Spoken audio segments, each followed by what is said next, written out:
মানুষ মৃত্যুবরণ করবে। আল্লাহ পাক সূরা জুমার মধ্যে এভাবে বলছেন, আল্লাহু ইয়াতাওয়াফাল আনফুসা হিনা মাউতিহা ওয়াল্লাতী লাম তামুত ফি মানামিহা।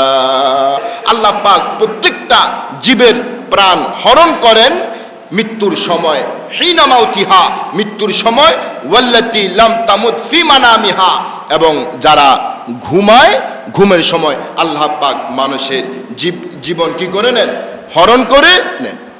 এরপরে বলা হচ্ছে ফায়ুমসিকুল্লাতী ক্বাদা আলাইহাল মাউত ওয়া ইউরসিলুল উখরা। আল্লাহ পাক যার প্রাণ, সবার প্রাণ নেন যারা ঘুমায় এবং মৃত্যুবরণ করে, কিন্তু যাদের প্রাণ রেখে দেওয়ার সিদ্ধান্ত গ্রহণ করেন ওদের প্রাণ আর ফিরে আসে না যারা মৃত্যুর সময়, কিন্তু যারা ঘুমায় এদেরকে আল্লাহ পাক একটা নির্দিষ্ট সময় পর্যন্ত আল্লাহ পাক আবার তাদেরকে প্রাণ ফিরে দেন। জোরে বলুন সুবহানাল্লাহ।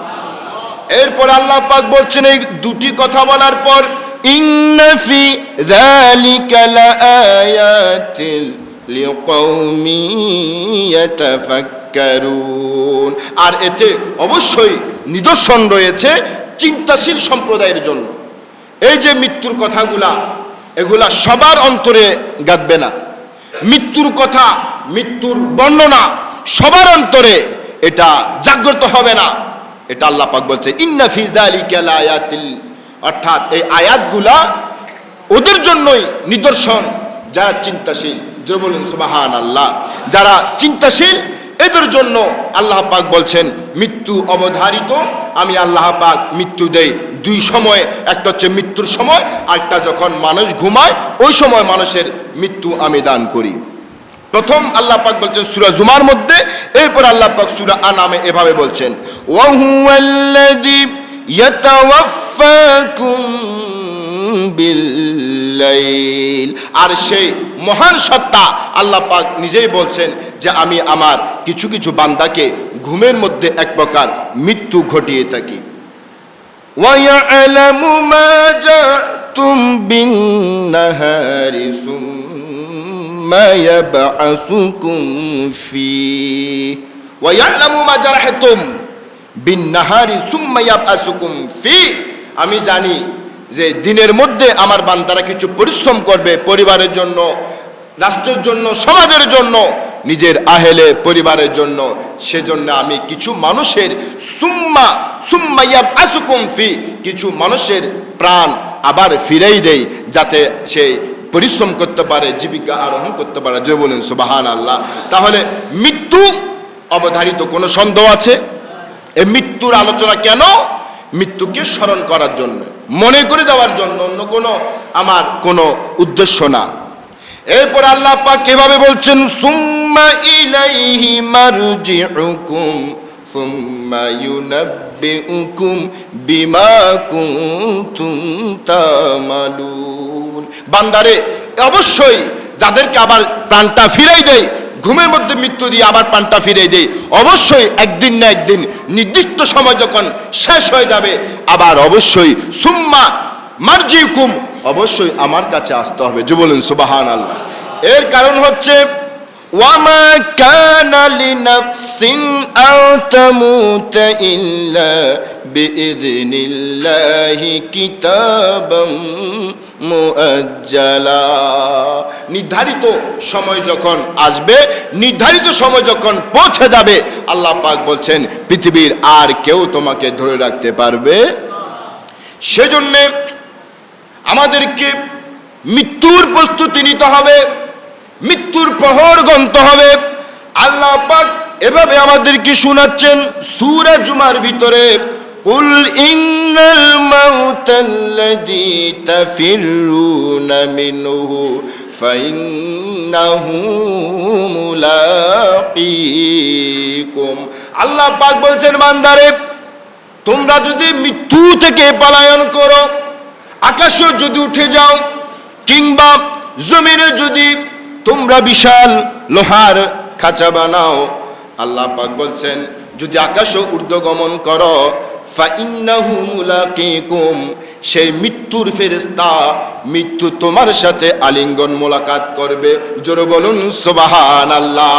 হযরত সুলাইমান আলাইহিস সালামের উজির মৃত্যু থেকে পলায়নের জন্য আজরাইলকে দেখার পর সুলাইমান নবীকে আরজ করেছিলেন, আমাকে এমন দূর হিন্দুস্তানের এমন একটা পর্বতে পাঠাই দেন যেখানে ফেরেশতা আর আমাকে খুঁজে পাবে না। কিন্তু সুলাইমান আলাইহিস সালামের দূত যাওয়ার আগে মালাকাল মউতকে সেখানে পৌঁছে দিয়েছেন কে? তার মৃত্যু যেখানে সেখানে নিজে নিজে গিয়েছেন। এজন্য সূরা লোকমানের মধ্যে ভাবে বলা হয়েছে, ওয়ামা তাজরি নাফসুম বিআইয়ি আরদি তামুত, কে কখন কোন জায়গায়, পানিতে নাকি পাহাড়ে, পর্বতে নাকি সমতলে, মসজিদে নাকি ঘরে, রাস্তায় নাকি ফ্যাক্টরিতে, কোন জায়গায় মৃত্যুবরণ করে একমাত্র আল্লাহ ছাড়া কেউ জানে। সেজন্য আমাদেরকে আল্লাহ পাক বলছেন, সুম্মা তুরাদ্দুনা ইলা আলিমিল গায়বি ওয়াশ শাহাদাতি ফায়ুনাব্বিউকুম বিমা কুনতুম তা'মালুন। বান্দারে, মৃত্যু যেহেতু অবশ্যই নির্ধারিত, অবধারিত, সুম্মা তুরাদ্দুনা ইলা আলিমিল গায়ব ওয়াশ শাহাদা, এমন একটা অদৃশ্যের শক্তির, প্রকাশ্য শক্তির তোমাদেরকে সম্মুখীন হতে হবে। আল্লাহ পাকের কিয়ামতের ময়দানে আল্লাহর কঠিন আযাব, কিয়ামতের ভয়াবহতা, মহান আল্লাহ রাব্বুল আলামিন যে হাকামুল হাকিমিন, ওনাদের কাছে উপস্থিত হতে হবে, কোনো সন্দেহ আছে? সেজন্য আল্লাহ বলছেন, তুরাদ্দুনা ইলা আলিমিল গায়ব ওয়াশ শাহাদা, অদৃশ্য এবং দৃশ্যমানের শক্তির কাছে তোমাদেরকে উপস্থিত হতে হবে। ফায়ুনাব্বিউকুম বিমা কুনতুম তা'মালুন, দুনিয়ার জমিনে যা কিছু করেছো, যা কিছু ঘটিয়েছো, ঘটনা পারিবারিক, ব্যক্তিগত, সামাজিক, রাষ্ট্রীয়, সবকিছু বিমা কুনতুম তা'মালুন, তোমাদেরকে আমি আল্লাহ জানিয়ে দিব। জোরে বলুন সুবহানাল্লাহ। এজন্য সমস্ত মানুষ, আজ বিশ্বের অধিকাংশ মুসলমান রিজিকের সন্ধানে দৌড়ায় এবং ব্যবসা বাণিজ্য নিয়ে, পরিবার নিয়ে ব্যস্ত থাকে। আল্লাহ পাক বলছেন, রিজিকের মালিক শুধু এই পৃথিবীর কেউ নয়।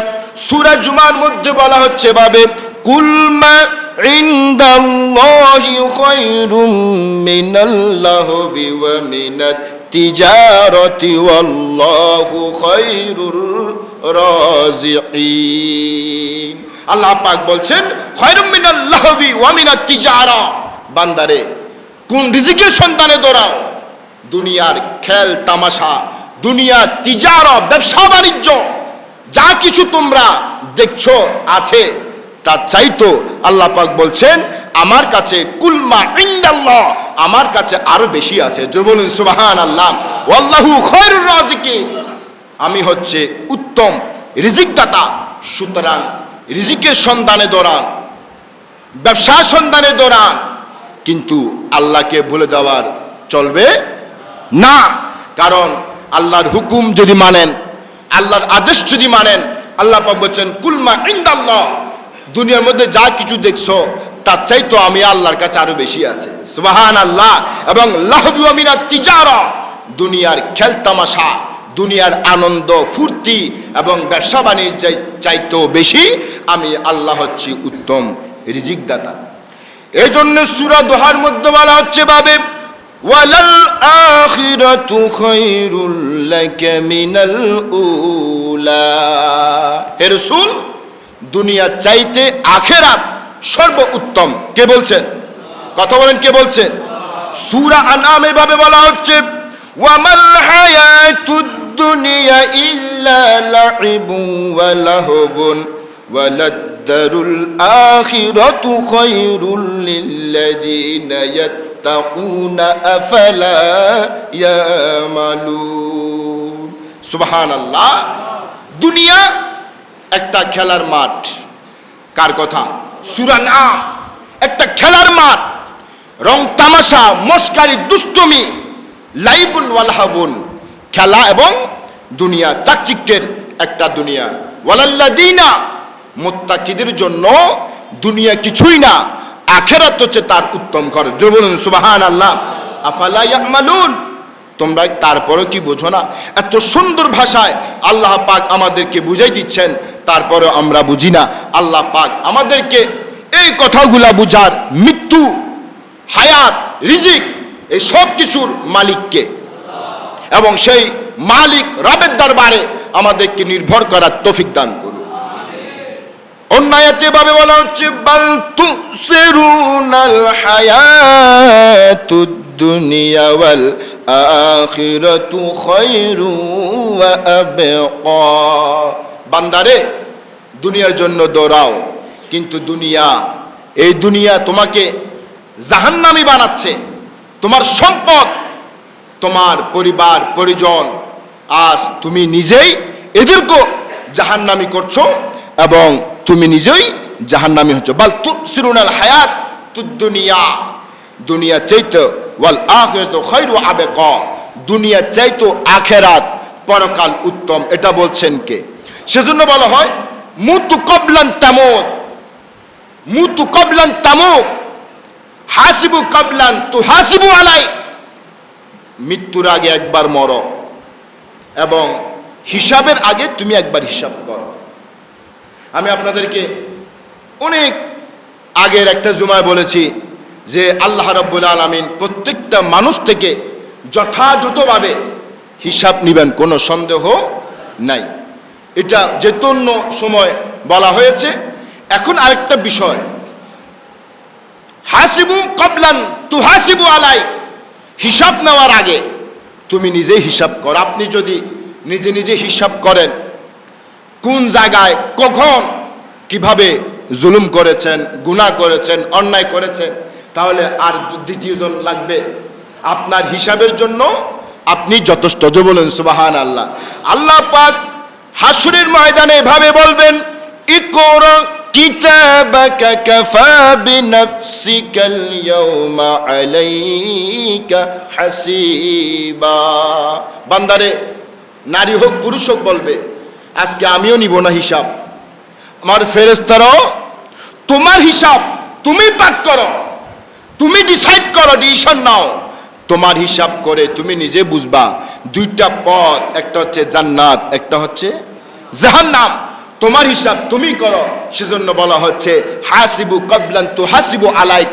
দুনিয়ার জমিনে যারা প্রকৃত মুমিন, এরা আখিরাতের হিসাবের আগে নিজের হিসাব নিজে করে। জোরে বলুন সুবহানাল্লাহ। আমাদেরকে দুনিয়ার মধ্যে আল্লাহর কাছে হিসাব দেওয়ার আগে নিজে নিজেও হিসাব করার দরকার আছে না? আপনি ব্যবসার মধ্যে হিসাব করেন, আপনি নিজের ইনকামের মধ্যে হিসাব করেন, ব্যাংক ব্যালেন্স কত আছে হিসাব করেন, কিন্তু যে লাইফ, যে জীবন, আল্লাহর কাছে হিসাব দিতে হবে। কোথায় জীবন ব্যয় করেছেন, কোথায় সম্পদ ব্যয় করেছেন, কোথায় রাত ব্যয় করেছেন, দিন ব্যয় করেছেন, কোথায় জুমার দিন, কোথায় ঈদের দিন, কোথায় মাহে রমজান ব্যয় করেছেন, আপনার গোটা হায়াতে জিন্দেগি কিভাবে ব্যয় করেছেন। একদিন আল্লাহ পাক যেহেতু হিসাব নিবেন, সেজন্য হিসাবের আগে হাসিবু কবলান তুহাসিবু আলাইক, আমাদের নিজে নিজে হিসাব করার দরকার আছে না নাই? মনে করেন ছোট্ট কালের আমরা কি কি খেলা খেলতাম, ছোট্ট কালে আমরা কোথায় কাকে কি ডাকতাম, এগুলো এখন আমাদের মনে আছে না নাই? তো ছোট্ট কালের বিষয় যদি মনে থাকে, তাহলে আল্লাহ পাক বলছেন তোমার হিসাব তুমি করবা। তাহলে আমরা কোন জায়গায় কি পাপ করেছি, কোন গুনাহ করেছি, কাকে ঠকিয়েছি, কার উপর জুলুম করেছি, এগুলা কি আমাদের স্মরণে আসবে না? নাকি কেউ বলে দিতে হবে? অবশ্যই স্মরণে আসবে। মুতু কবলান তামুত, মুতু কবলান তামুত, মৃত্যুর আগে মরো। আচ্ছা, মৃত্যু এমন একটা ব্যবস্থা যেটার এক্সপেরিয়েন্স, অভিজ্ঞতা কাউকে শেয়ার করা যায়। আমি মসজিদে চাকরি করি, আরেকজনকে বলতে পারবো, আরেকজন ইমাম সাহেবকে, মুয়াজ্জিম সাহেবকে, যে মসজিদের সিস্টেম এরকম, মসজিদে নামাজ পড়া তো এরকম চলতে হবে। একটা এক্সপেরিয়েন্স, এত বছর ইমামতি করে একটা এক্সপেরিয়েন্স আছে না নাই? আপনারাও নামাজ পড়েন, একজন যদি নতুন একজন মুসল্লি আসে, অবশ্যই তার যদি কোনো ভুল হয়, আপনি আদব নিয়ে সুন্দর করে আপনার অভিজ্ঞতার আলোকে তাকে একটু বুঝে দেওয়ার ক্ষমতা আছে না নাই? এটা কেবল এক্সপেরিয়েন্স, অভিজ্ঞতা। আপনি ব্যবসা করছেন, জায়গার ব্যবসা, আপনার অভিজ্ঞতা আছে, একজনকে শেয়ার করতে পারবেন। আপনার ইলেকট্রিক্যাল জ্ঞান আছে, এসি নষ্ট হয়ে গেলে ঠিক করতে পারেন, ফ্যান নষ্ট হলে ঠিক করতে পারেন, মসজিদের টাইলস নষ্ট হয়ে গেলে কিংবা বাসা বাড়িতে রাস্তা নষ্ট হয়ে গেলে যার এক্সপেরিয়েন্স আছে সেটা শেয়ার করতে পারে। কিন্তু দুনিয়ার জমিনে এমন একটা অভিজ্ঞতা মানুষ হচ্ছে মৃত্যুর অভিজ্ঞতা, যেটা মৃত্যুর অভিজ্ঞতা কাউকে শেয়ার করে যাওয়ার কোনো সুযোগ। এরকম কেউ আছে যে আমার মৃত্যু এরকম হয়েছে, কষ্ট হয়েছে অনেক, তোমাদেরকে বলে যাচ্ছি মৃত্যুর অভিজ্ঞতা এমন একটা অভিজ্ঞতা যেটা কাউকে শেয়ার করে যাওয়ার কোনো সুযোগ থাকে না, থাকে না। সেজন্য এই মৃত্যুকে আমাদেরকে বেশি বেশি স্মরণ করতে হবে। মুতু কবলান তামুত। একটু যদি এখন যদি প্রশ্ন করেন যে মৃত্যুর আগে কেমনে মরবো, হিসাবের আগে না হিসাব করলাম, হিসাবের আগে হিসাব করলাম যে কোথায় কি করলাম, একটু ভালো হয়ে চলি প্লাস মাইনাস করে, কিন্তু মৃত্যুর আগে কেমনে মরে? হ্যাঁ, মৃত্যুর আগেও মরা যায়।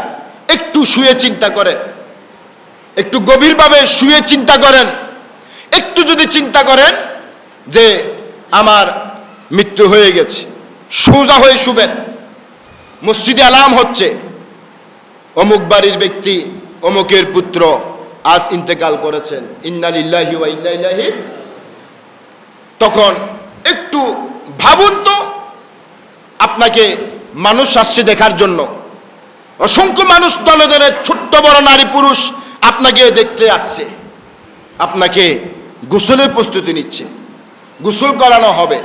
একটু শুয়ে চিন্তা করুন যে গোসলখানা আপনি প্রস্তুত করেছেন, গরম পানিও আছে, ঠান্ডা পানিও আছে, সেখানে লাইটিং আছে, নানান রকম মার্বেল টাইলসও আছে।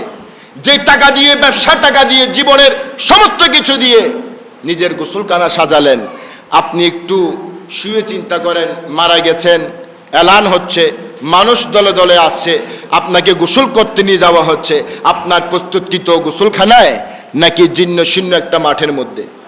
কথা বলেন কোথায়? তাহলে আপনার নির্মিত, আপনার তৈরিকৃত গোসলখানায় আপনাকে গোসল দেওয়ার কোনো সুযোগ।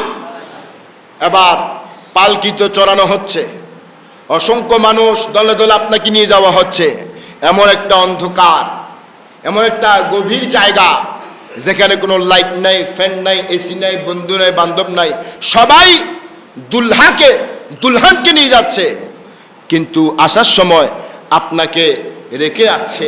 এই যদি একটু চিন্তা করেন, আচ্ছা বলেন এই ঘটনাগুলো কি আমাদের সাথে ঘটবে না? ঘটবে কি না? কিন্তু কোনো চিন্তা বিন্দু পরিমাণ আমরা করি। কেউ মারা গেছে মনে করি যেটা মরে গেছে, এতটুক চিন্তাশীল, এতটুক সীমাবদ্ধ। মারা গেছে, কবর দিচ্ছি, কত সুন্দর হই হুল্লাই করে চলে আসলাম, গায়ে গোসল দিয়ে পরিষ্কার, শেষ। কিন্তু একটু চিন্তা করলাম না যে আমারও তো একই অবস্থা হবে। মানুষ আসবে দলে দলে, জানাজা হবে, কাফন পরানো হবে, অল্প দামি কোনো ভিনদেশির কাপড় না, রেশমি কাপড় না, স্বর্ণ দিয়ে সাজানো হবে না, অল্প দামি আতর গোলাপ দিয়ে আমাকে দুলার মতো সাজিয়ে অন্ধকার কবরে রেখে দেওয়া হবে। আচ্ছা বলেন এটা কি চিন্তা করা কি কঠিন না সহজ? বলেন কঠিন না সহজ? সেজন্য বলা হচ্ছে মুতু কাবলান তামুত, মৃত্যুর আগে একবার মরো, হাসিবু কাবলান তু হাসিবু আলাইক, হিসাবের আগে তুমি একবার হিসাব করো। আপনি যখন মৃত্যুর আগে একবার মারা যাবেন তাহলে মৃত্যুর প্রস্তুতি গহন হয়ে গেল না? আর যদি চিন্তাই থাকে না, কোনো চিন্তা ভাবনা নাই, স্বাভাবিক আপনার জীবন চলছে, মানুষ মারা যাচ্ছে, মৃত্যুর কোনো ভয় নাই, তাহলে এই মৃত্যু আপনাকে কখনো পরিবর্তন করতে পারবে না। আল্লাহ পাক আমাদেরকে এরকম মৃত্যুর কথা দৈনিক একবার হলেও স্মরণ করার তৌফিক দান করুন। মারহাবায়া মারহাবায়া মারহাবা। একজন কবি কত সুন্দর ভাষায় ভাবে বলছেন, ভাবিয়া দেখো মন এমন সাদের যৌবন, গেলে আর পাও কিনা পারে বান্দা, আল্লাহর গুণগান গাও, নবীজির গুণগান গাও রে বান্দা, আল্লাহর গুণগান গাও। এই জীবন সত্য, মরণ সত্য, আর সত্য আল্লাহর নাম। ঠিক কিনা বলেন? কবিদের কিছু লেখনী, গায়কদের কিছু কবিতা, এগুলা কোরআনের সাথে হাদিস সাথে মিল আছে না নাই? এই জীবন সত্য, মরণ সত্য, আর সত্য আল্লাহর নাম। গোপাল রায় বলে আল্লাহর নামের মালা, গোপাল রায় বলে নবীর নামের মালা, অঙ্গের ভূষণ করে লও বান্দা, আল্লাহর গুণগানে গাও, নবীজির গুণগান গাও রে বান্দা, আল্লাহর গুণগানে গাও। আল্লাহ রসুলের গুণগান করলে লাভ আছে না ক্ষতি আছে? লাভ আছে না নাই? একটু জিকির করেন, লা ইলাহা লা ইলাহা লা ইলাহা লা ইলাহা হাসবি রব্বি জাল্লাল্লাহ মা ফি কলবি নূর মুহাম্মদ সাল্লাল্লাহ, নূর মুহাম্মদ লা ইলাহা ইল্লাল্লাহ, লা ইলাহা ইল্লাল্লাহ, লা ইলাহা লা ইলাহা ইল্লাল্লাহ, লা ইলাহা লা ইলাহা ইল্লাল্লাহ মুহাম্মাদুর রাসূলুল্লাহ সাল্লাল্লাহু। আল্লাহর জিকির যেখানে নবীর জিকির সেখানে লাগাই দিয়েছেন কে? লা ইলাহা ইল্লাল্লাহ যেদিকে, মুহাম্মদ রাসূলুল্লাহ সেদিকে ফিট করেছেন কে? তাহলে আল্লাহর গুণগানও গাইতে হবে, তার পাশাপাশি নবীর গুণগান দরকার আছে না নাই? নাকি গুণ হওয়ার সম্ভাবনা আছে? সুতরাং আল্লাহর নাম যেখানে, নবীর নাম সেখানে। আল্লাহ রসুল হচ্ছে আল্লাহর প্রিয় বন্ধু। আল্লাহকে স্মরণ করার পাশাপাশি আমাদের রসুল পাক সাল্লাল্লাহু আলাইহি ওয়াসাল্লামকে আমাদেরকে বেশি বেশি স্মরণ করার তৌফিক দান করুক। সম্মানিত হাজিরিন, কিছু ভালো মৃত্যুর লক্ষণ আপনাদেরকে একটু শেয়ার করি। যে ব্যক্তি কালেমা পাঠ করতে করতে মারা যায়, মনে রাখবেন ওই ব্যক্তির মৃত্যু হচ্ছে ভালো মৃত্যু। খারাপ মৃত্যু সম্পর্কে আমরা আলোচনা করার দরকারও নাই, কারণ ভালো মন্দ নাকি ভালো এটা আল্লাহ রব্বুল আলামিন সবচেয়ে ভালো জানেন। একজন ব্যক্তি কেউ যদি ওয়াশরুমে মারা যায়, এরকম অনেক ঘটনা আছে না নাই? বাথরুমে পড়ে মারা যায় না, কিন্তু অনেক মানুষ ফতোয়া দেয় যে বহুত খারাপ মৃত্যু, নাউজুবিল্লাহ বলেন, তার ঈমান কিন্তু চলে যাবে। এটা হচ্ছে ফতোয়া। আমি যেটা বলি সেটা হচ্ছে ফতোয়া। কেউ যদি এরকম ধারণা করে যে ব্যক্তি অ্যাক্সিডেন্টে মারা গেছে, খোদার গজব পড়ছে, এ ব্যক্তি বাথরুমে মারা গেছে, নদীতে পড়ে, খালে পড়ে মারা গেছে, হাঁটতে পড়ে মারা গেছে, সুতরাং আল্লাহর গজব পড়ছে, এরকম কেউ যদি বলে, এটা হচ্ছে শরীয়তের ফয়সালা, তার ঈমান শেষ। আবার তওবা করতে হবে, আবার তওবা করে ঈমান আনতে হবে, না হলে তার কোনো নামাজ সুজা পরবর্তী কোনো কিছু কবুল হবে না। কারণ আমি আপনাদেরকে শুরুতে বললাম, কার মৃত্যু কিভাবে হবে জানেন কি? এটা মানুষের কোনো এখতিয়ার। তার মৃত্যু যদি বাথরুমে থাকে, কোনো এটা হুকুম কার? তো সেটার উসিলায় আপনি যদি ধারণা করেন মন্দ মৃত্যু, হয়তো বা সেটার উসিলায় আল্লাহ তাকে জান্নাত দান করবেন। জীবন সুবহানাল্লাহ। তার মৃত্যু অ্যাক্সিডেন্টে, আপনি যদি বলেন না সে মানুষের উপর জুলুম করছে, সেজন্য আল্লাহ গজব দিয়ে মারি ফেলছে, এরকম বলা যাবে না। ভালো মৃত্যু নিয়ে আলোচনা করতে পারবেন। মাশাআল্লাহ, জুমার দিন মৃত্যু হয়েছে, মৃত্যুটা কি হয়েছে? ভালো হয়েছে। মাশাআল্লাহ, ঈদের দিন, রমজানের দিন মৃত্যু হয়েছে, নামাজ পড়তে পড়তে মারা গেছে। ভালো কিছু আলোচনা করতে পারবেন, কিন্তু মন্দ জিনিস নিয়ে মন্দ মৃত্যু নিয়ে আলোচনা করার সুযোগ। শহীদি মৃত্যু আপনারা জানেন, যারা জিহাদ করে এবং নেক কাজের উপর যারা মারা যায়, নামাজ পড়তে পড়তে, রোজা রাখতে রাখতে যারা মারা যায়, এদের মৃত্যু হচ্ছে, মনে রাখবেন, ভালো মৃত্যু। উত্তম আখলাক, মানুষের চরিত্র, উপকারী মানুষ, দান সৎকা করে, এরকম যদি কেউ দান সৎকা করতে করতে মারা যায়, ভালো কাজ করতে করতে মারা যায়, আল্লাহর স্মরণ করতে করতে মারা যায়, তাহলে মনে রাখবেন এদের মৃত্যু হচ্ছে আল্লাহ পাক রব্বুল আলামিনের ভালো মৃত্যু। ছোট বড় পাপের জন্য আফসুস করতে করতে, তওবা করতে করতে কেউ যদি মারা যায়, মনে করবেন এটা তার তকদিরে কি ছিল? ভালো মৃত্যু ছিল। তাহলে চেষ্টা, দোয়া করবেন সব সময় যে আল্লাহ পাক যাতে আমাদেরকে মৃত্যুর সময় অন্তত কালেমা পড়ার হুঁশটা দান করে। আমিন বলেন। কালেমা পড়ার কি দান করে? হুঁশ দান করে। কারণ মৃত্যুর সময়টা অত্যন্ত কঠিন, ওখানে হিতাহিত সাধারণ কোনো জ্ঞান থাকে না। কারণ আমি গত জুমায় আপনাদেরকে অবশ্যই বললাম যে আজরাইল দুই প্রকার আসে, দুইভাবে আসে। ভালো মানুষের কাছে এক সৌরতে জুব্বা পরে, কি পরে? সাদা জুব্বা পরে, সুন্দর স্মার্ট চেহারা, বলে যে আসো, সুন্দর করে বের হয়ে যাও, সুন্দর করে বের হয়ে যাবে, আর কোনো আলোচনা হয় না। আর যারা মন্দ মানুষ, বদকার, পাপিষ্ট লোক, এদেরকে অনুমতি নেওয়ার আগে দেয় টান, কিন্তু রু বের হয় না। কারণ গত জুমা অনেকে ছিলেন না, এটা শেয়ার করি, এমনভাবে টানে ডানও বের হয় না, বামও বের হয় না। লাস্টে অনেক কঠিনভাবে আজরাইল এমন ভয়ঙ্কর চেহারা নিয়ে আসে, রাসুহু ফিস-সামা, তার মাথা থাকে কোথায়? আকাশে, আর জমিন, পা থাকে জমিনে। এমন ভয়ঙ্করভাবে কাফের, বেদিন এবং যারা অপরাধী, পাপিষ্ঠ মুজরিমিন, এদের কাছে ভয়ঙ্কর চেহারা নিয়ে জানটা কবজ করে। তখন সব কিছু ছিন্ন ভিন্ন হয়ে যায় মানুষের রূহ বের হতে। আর যারা মুত্তাকি, ইমানদার, মুমিন, মুসলমান, ভালো মানুষ, এদের জানটা শুধু বলে বের হয়ে যাও, স্বাভাবিকভাবে কি হয়ে যায়? রূহটা বের হয়ে যায়। আল্লাহ পাক আমাদেরকে সেই নেককার মৃত্যু দান করার তৌফিক দান।